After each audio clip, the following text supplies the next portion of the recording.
ताज्या बातम्यांसाठी ABP माझाला subscribe करा आणि बेल आयकॉन प्रेस करा। गोव्यातून महाराष्ट्रात प्रवेश करणाऱ्या प्रत्येक प्रवाशाची स्क्रीनिंग टेस्ट सिंधुदुर्ग जिल्ह्यातल्या बांदा तपासणी नाक्यावर केली जाते। याचा आढावा घेतलाय आमचे प्रतिनिधी सदाशिव लाड यांनी।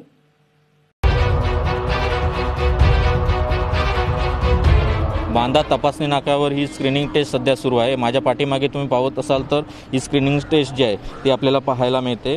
कोरोनाचा प्रादुर्भाव रोखण्यासाठी मिशन बिगिन अगेन अंतर्गत राज्य शासनाने दिलेल्या मार्गदर्शक सूचनानुसार आजपासून दिल्ली, राजस्थान, गुजरात आणि गोवा राज्यातून महाराष्ट्रात येणाऱ्या प्रत्येक प्रवाशाची तपासणी करण्यात येत आहे।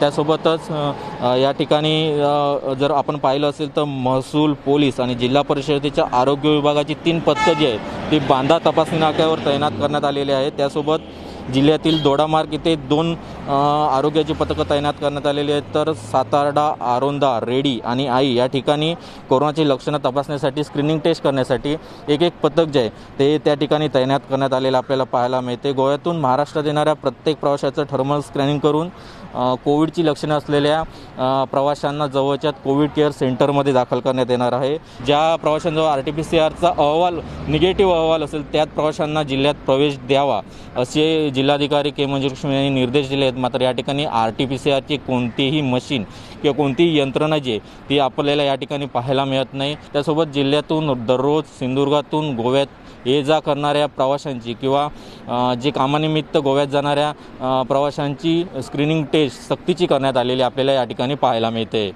सदाशिव लाड, एबीपी माझा, बांदा, सिंधुदुर्ग।